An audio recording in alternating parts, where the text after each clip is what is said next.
So the next questions are related with Jinen, with the term Jinen. So Daigan is quoting Shinran, quote, Jinen means to have been made like this from the beginning.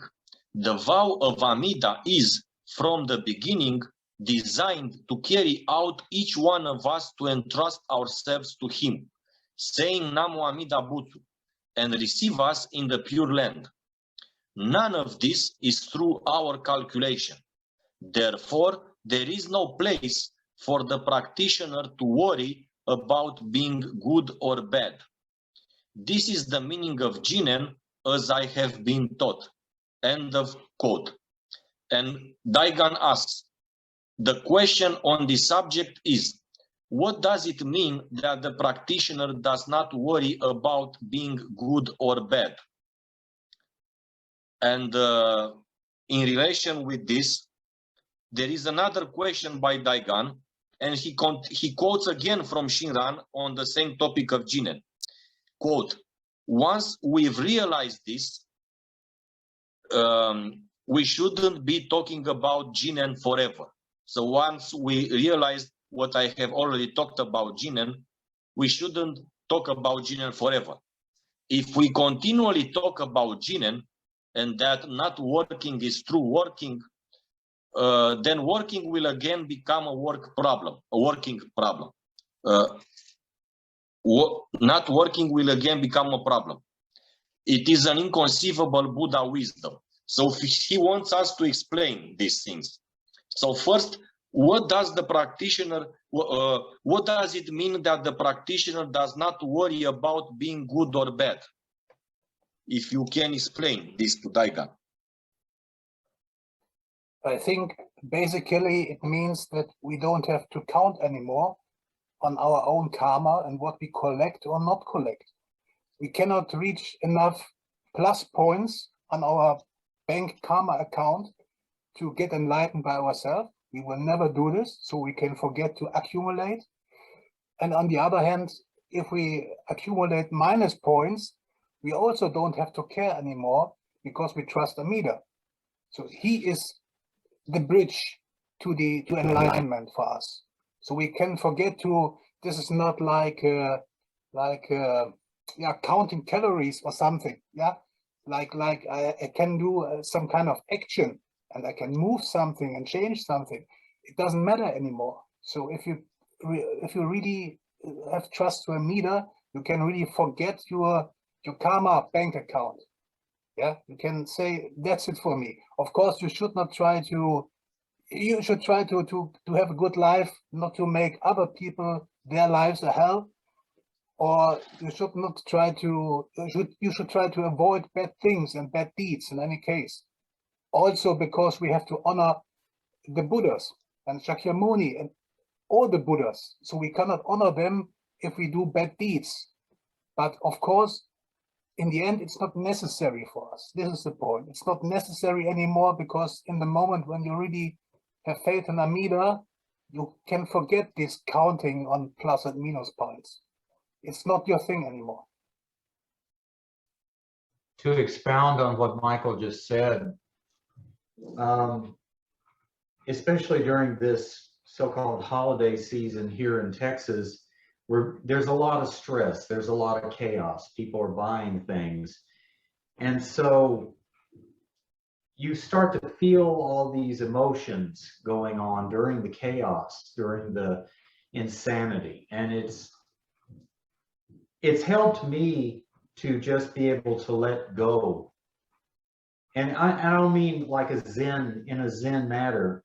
It's like no matter what I'm feeling at the time, I don't need to fix it because I have entrusted to Amida, and I just continue to entrust my thoughts, my emotions to Amida, because what is important is not me trying to become a Buddha anymore. That was important to me as a Mahayana and as a Zen Buddhist, not as a Jodo Shinshu Buddhist. I know where I'm going in my next life, but I still am an example. for the Jodo Shinshu Buddhist school. What I say and do matters. Like, I think it was Shinran that said, or Renyo, I don't remember which, just because you have the antidote doesn't mean you drink poison. So remember that in this life, you are still, do the karma you create, good or evil. But still, you don't need to sweat it, because you've entrusted to Amida's other power. And that's where your focus should be. The name of Amida Buddha, and the realization that in your next life, you will be born in his pure land. Yes. Yes. Good. That's perfect, what you guys said. I would just like to speak a little about this Jinen. So, wait a second. Before that, I want to go to the chat to see what Shingyo said. So Shingyo said, we try our best to live according to the moral teachings of the Dharma. And yet we realize that all our goodness is poisoned by ego. Yes, this is why our so-called good cannot be transcendental good, which we can use which we can use for the attainment of enlightenment. This is why we don't transfer the merits of our good deeds to birth in the Pure Land or to attainment of enlightenment, because our deeds cannot produce that kind of good which is not poisoned by our ego, that can lead us to enlightenment. A very good point, Shingyo, here. So Jinen, I want to talk a little about Jinen. So as we have seen in these passages that Daigan quoted, Jinen is the natural and spontaneous working of the vow and of the salvation of Amida, the salvation that Amida offers to us. And it means that the salvation offered by Amida has nothing to do with us. So there is nothing good or essential that we can add to Amida's working. So Jinen means that everything comes naturally and spontaneously from Amida, our entrusting to him, and the saying of Nembutsu also. So nothing good or virtuous can come from our unenlightened personality or unenlightened mind, especially not birth in the Pure Land. So everything is done by Amida for us. This means Jinen, okay?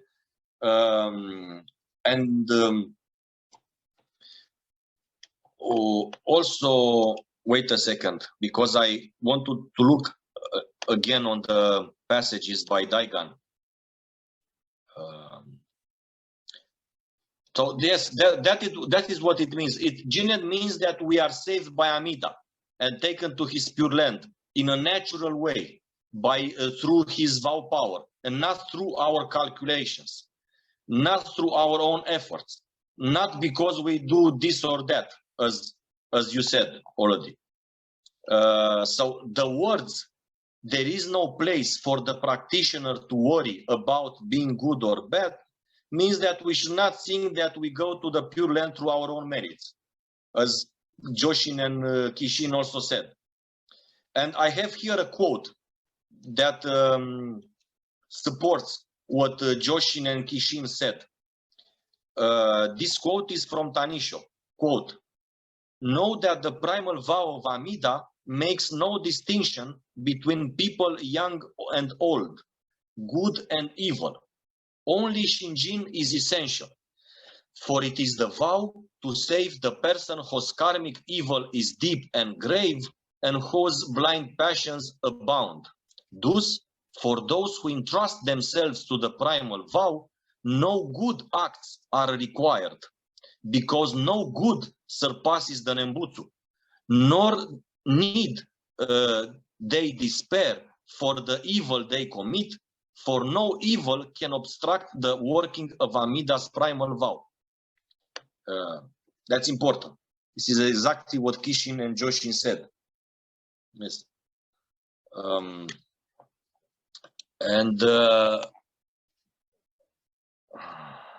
Wait a second. And also Daigan has actually two questions here. So he asked us to explain the following passage about Jinen.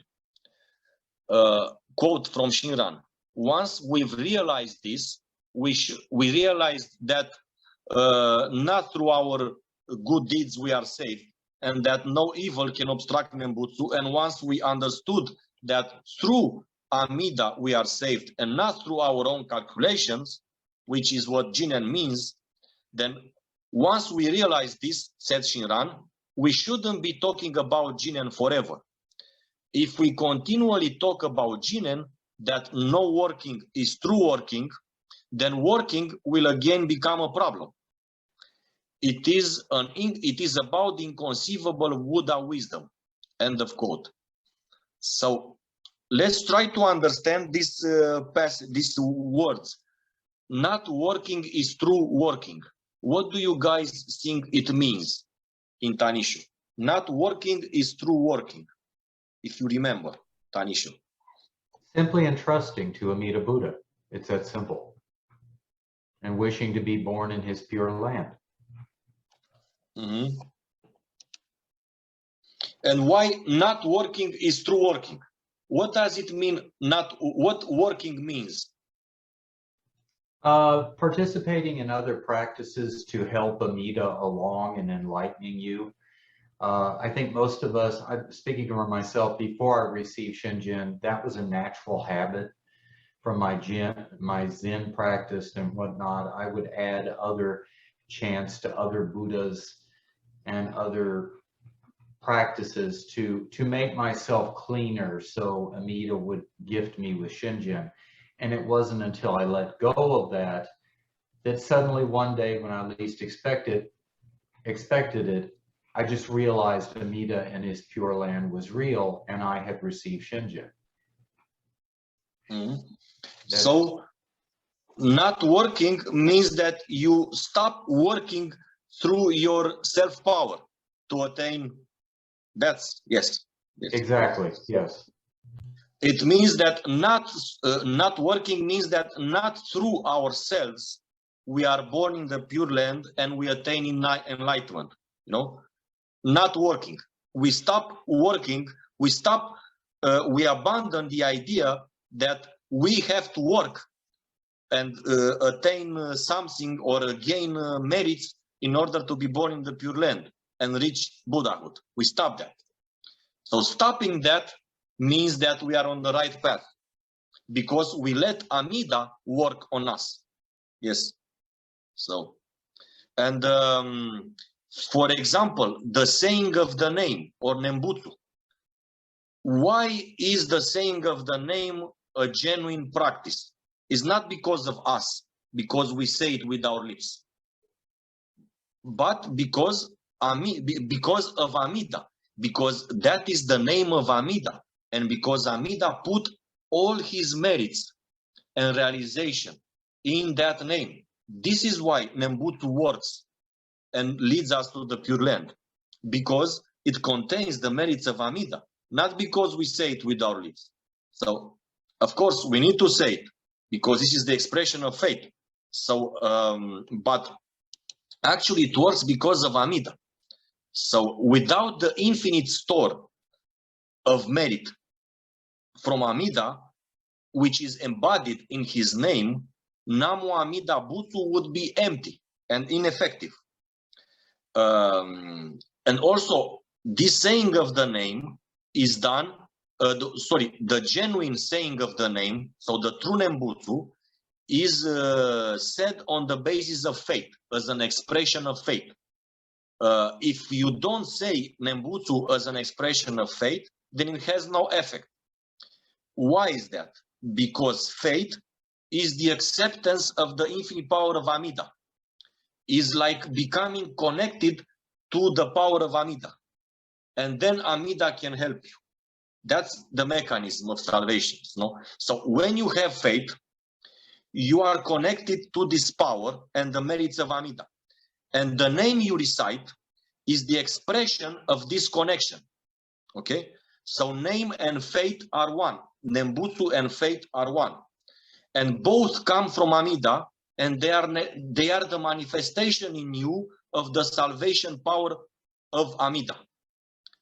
So actually only Amida Buddha is the one who truly works in your salvation through the Nembutsu of faith, and not you. This is why also we say not working is through working. Not through yourself you are saved. So when you recite, for example, that is very important, when you recite Namo Amida Butsu with faith, you actually say, I take refuge in Amida Buddha, homage to Amida Buddha. You don't say, I take refuge in me, in myself, homage to myself.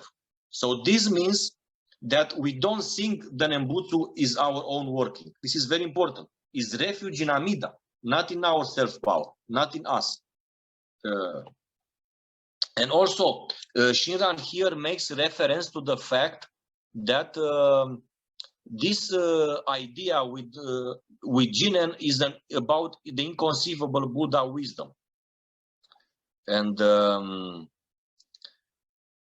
this actually means that we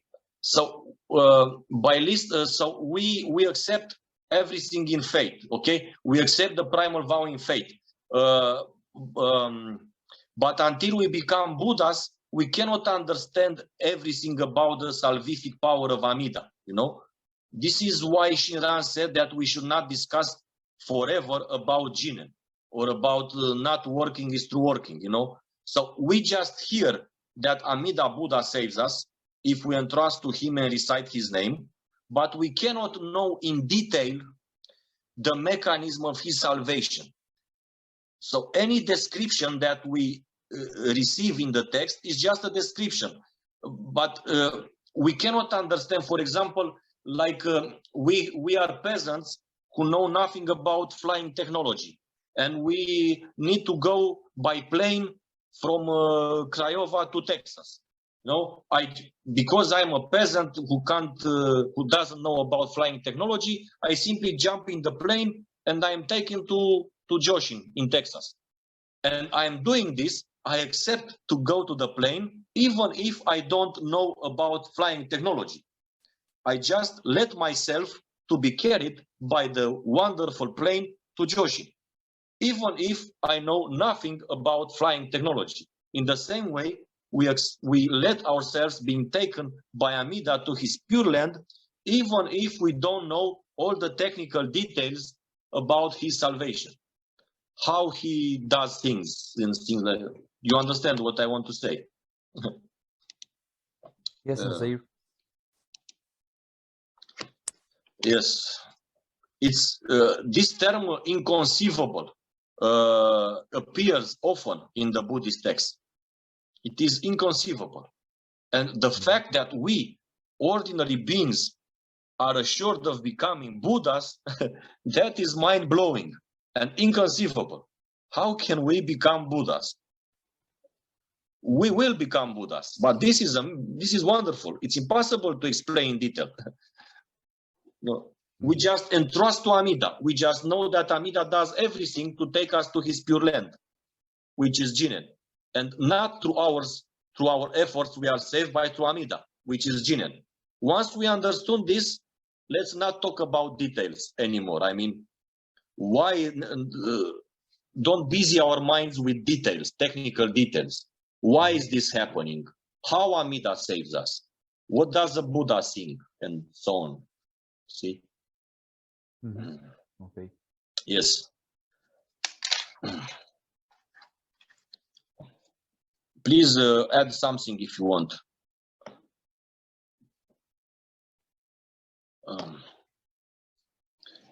I think for some people it's very difficult to understand. It's very difficult to accept that they can't understand everything. It's very difficult. And because they can't understand everything, then they tend to doubt. Well, I can't understand, then I doubt. But I think as a person of faith, we are humble. And we realize that we can't understand everything until we are born in the Pure Land and become Buddhas. No?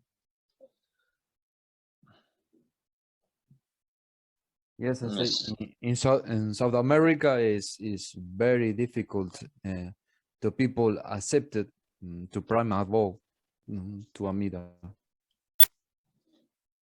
Mm. Everywhere is difficult. You know, in many, also in Romania is very difficult. Everywhere we can find people who have difficulties in accepting that. And